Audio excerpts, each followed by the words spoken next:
এবার খুঁজা দেখেন দুনিয়াতে এমন একজন মানুষ পাইবেন নি যার কোনো স্বার্থ নাই। দেখেন তো, আমি দুইজনারে পাইছিলাম, কিন্তু সোনার বাংলা এটার কোনো গ্যারান্টি নাই।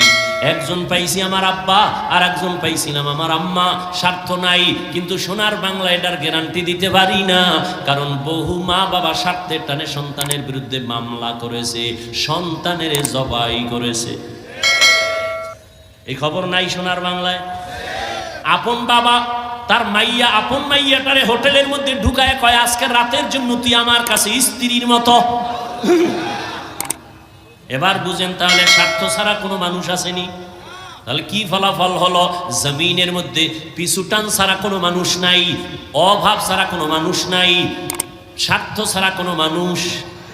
তাহলে খোঁজেন এই তিনটা অভাব দুর্বলতা নাই, একমাত্র যাকে পাইবেন তিনি হলেন আমার